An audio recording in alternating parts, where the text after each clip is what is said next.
Good afternoon, everyone. My name is Mike Solberg. I'm one of the pastors here at Union Church, and I get to be the one to welcome you today for this joyous event of having Matthew play for us this afternoon.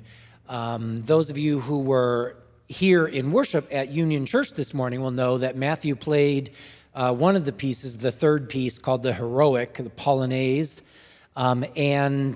by Chopin. And my congregation, much like they do every week when I preach, gave him a standing ovation. Just kidding about the preaching part of that. But you are really in for a treat. We are very joyful to welcome Matthew. And without further ado, because you're not here to hear me, I give you Matthew Lorenz.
Hinsdale, one of my very first public performances in this great city. I first want to thank the Union Church of Hinsdale and your congregation. Thank you so much for hosting me. This playing in the suburbs feels a little bit like playing an away game, but I feel just fine nonetheless, thanks to the warmth and hospitality of the people here. Thanks to the Hinsdale Music Club, which I am a new member of. Happy to be there, happy to be with you all. Thanks to them for hosting a small reception afterwards. I hope you all can join and stay and chat for a little bit. Let me know what you thought about today's concert. And lastly, but certainly not leastly, I'd like to thank Mr. Stephen Edwards, way up in the back there, the music director. Yes, thank you for hosting this wonderful concert. It's not every day that you get to hear this wonderful, wonderful music.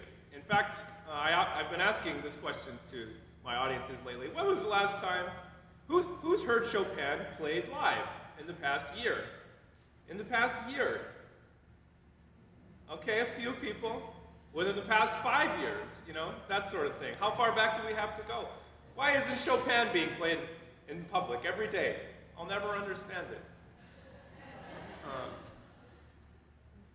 I have the privilege to bring you a few of his pieces today. This is, as I said, my name is Matthew, and I've been carrying around this program now for around 5 years.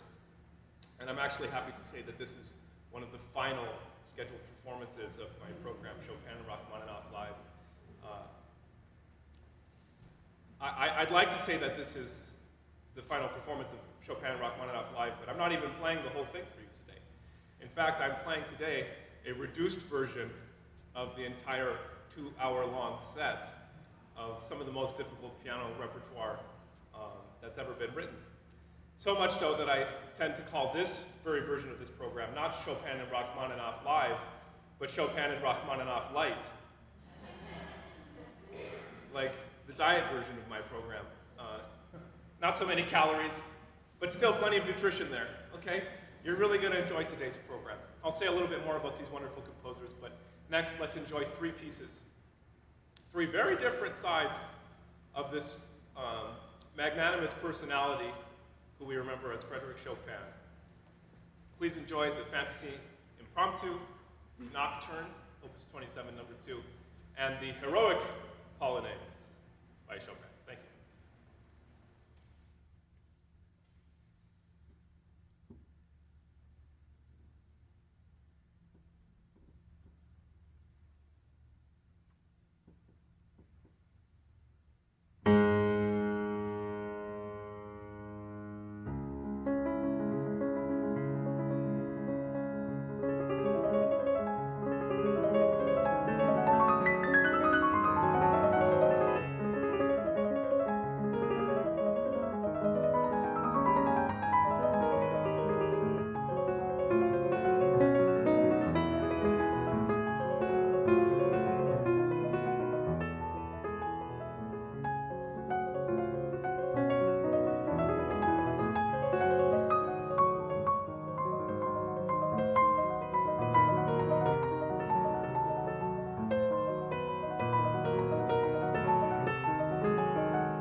Thank you, thank you.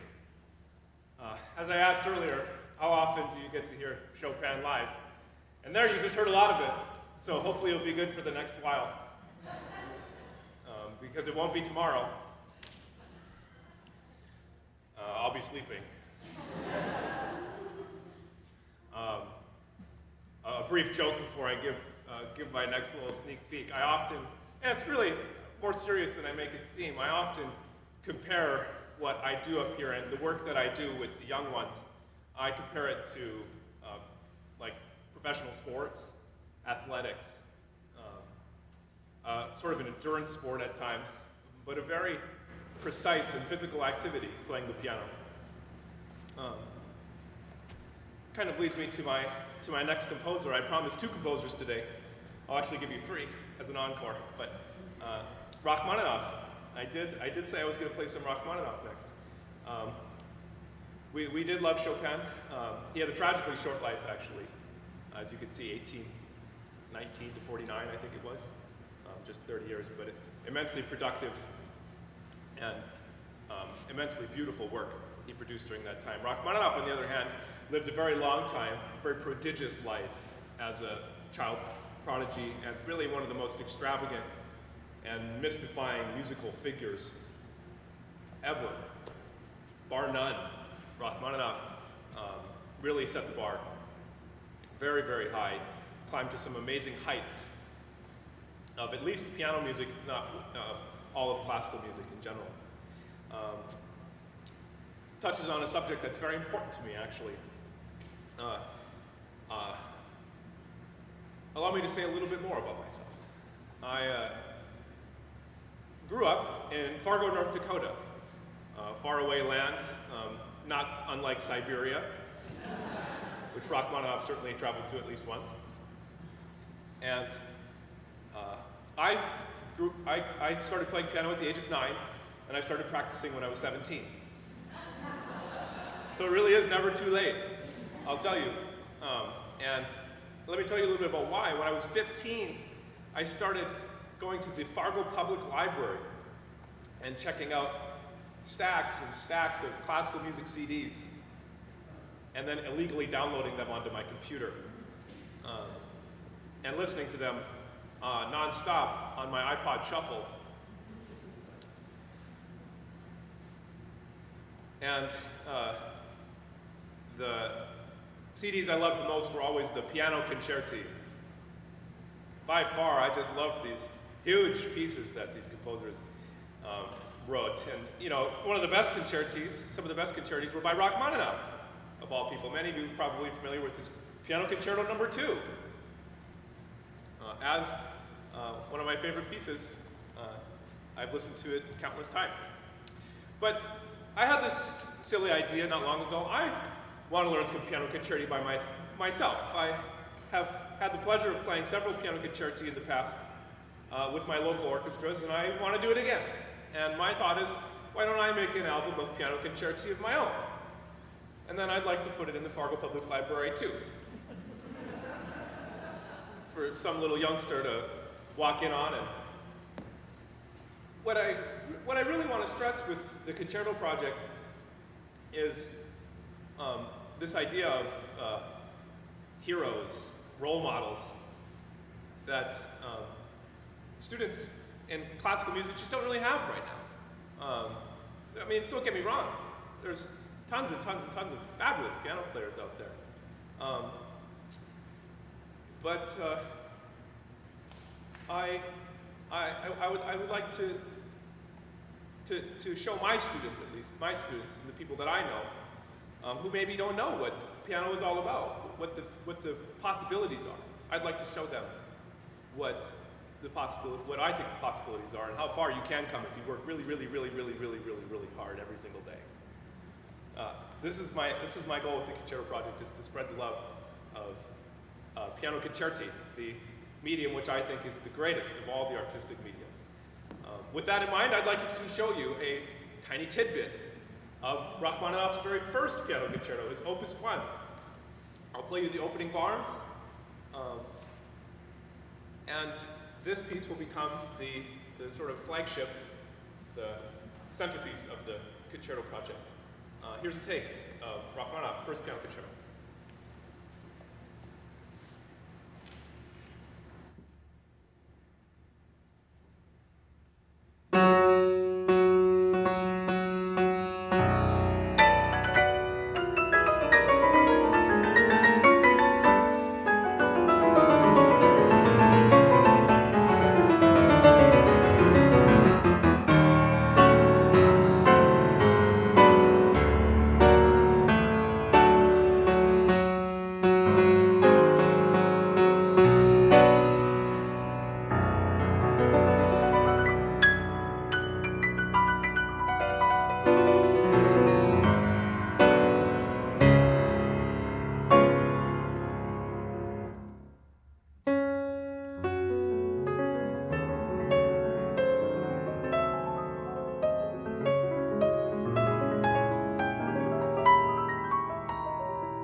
As I promised, it really is just a sneak peek. It's just a sneak peek.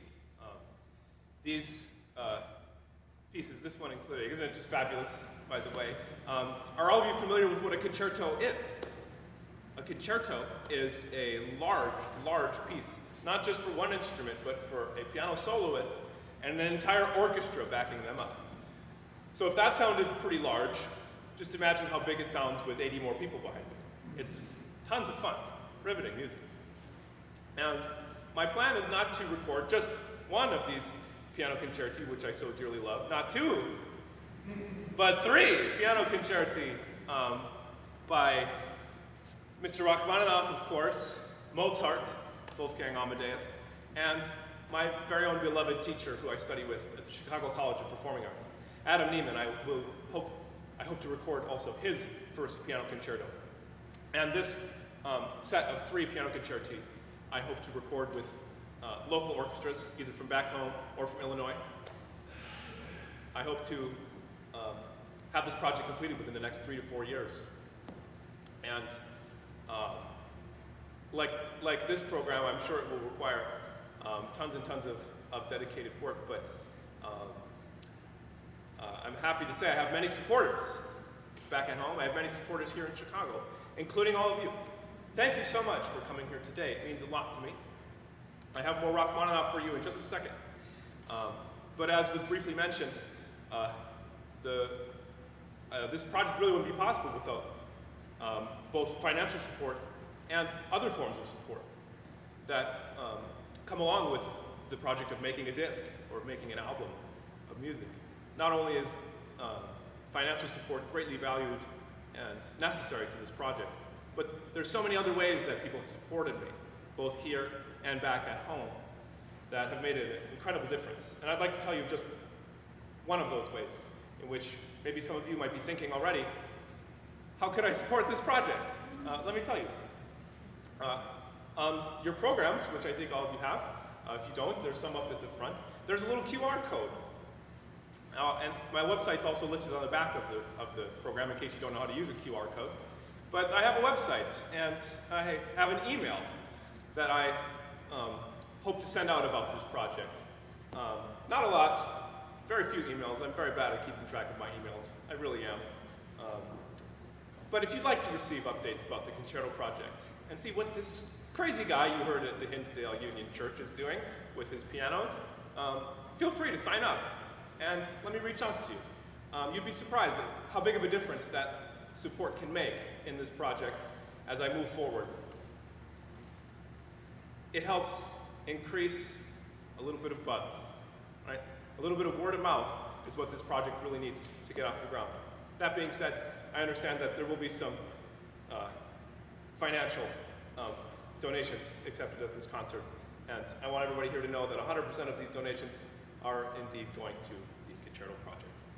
So, with that being said, I did promise some Rachmaninoff. Let me tell you just a little bit about these next 5 pieces you'll hear from the Preludes, Opus 32.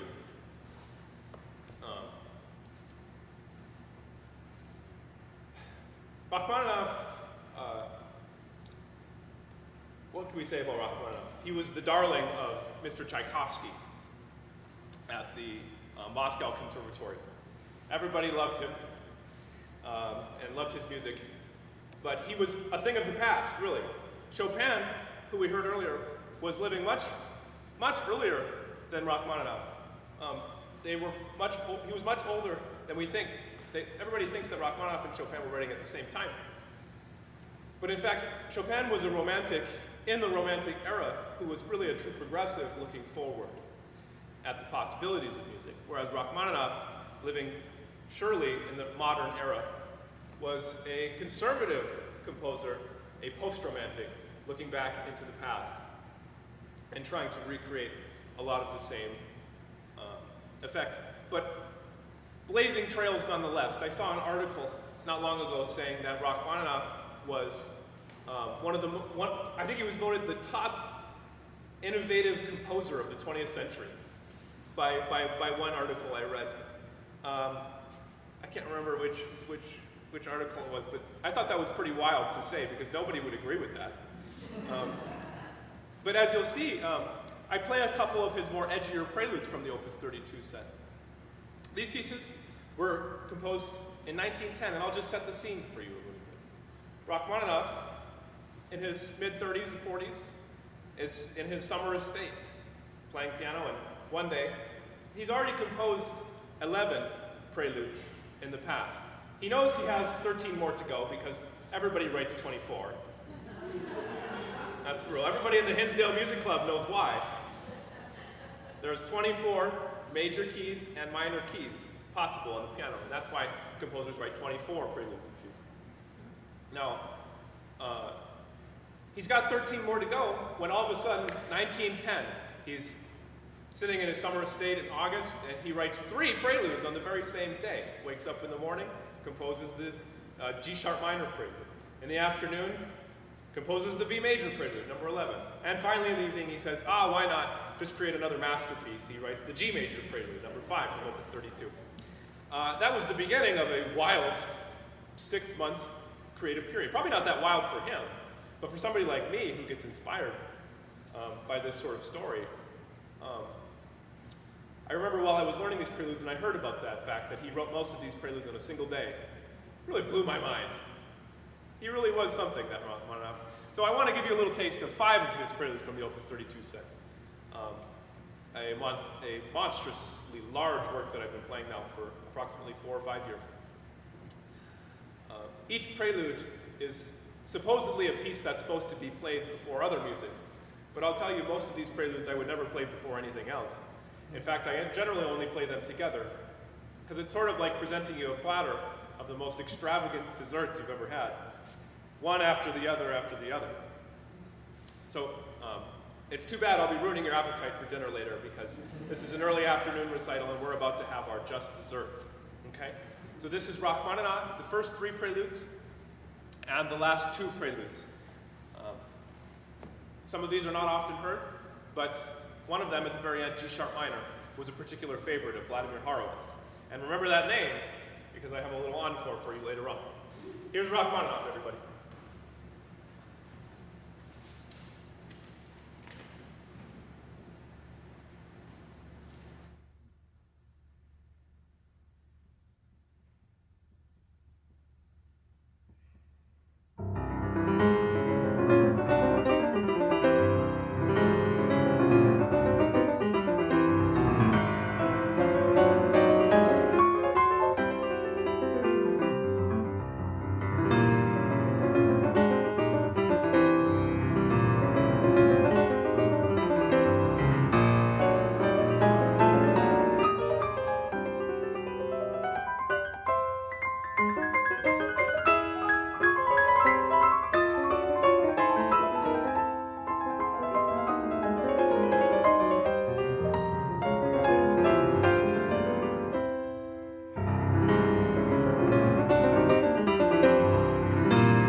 Thank you, everybody.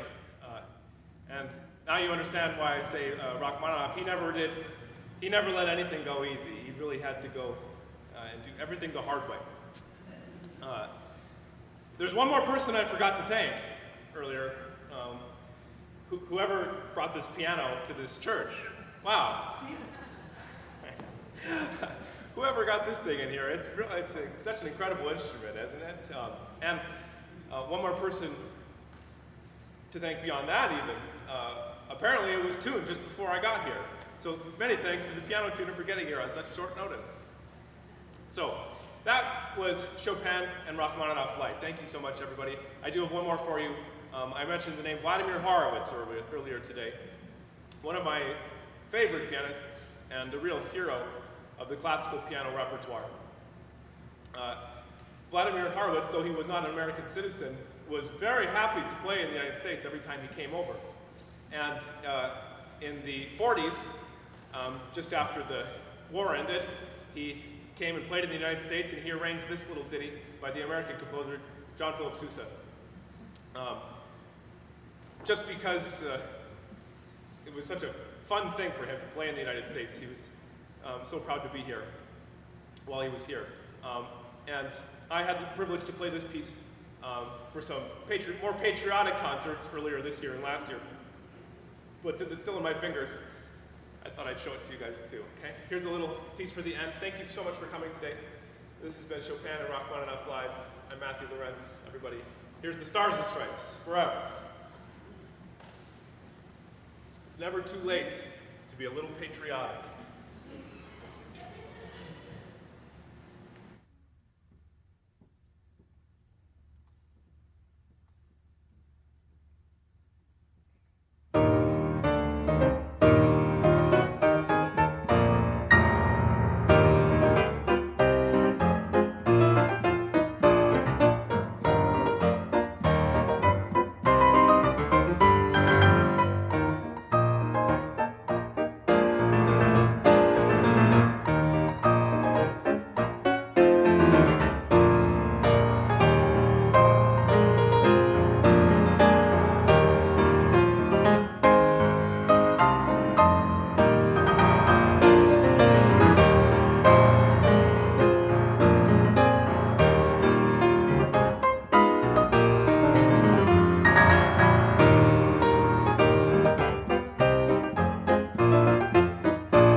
you. Thank you.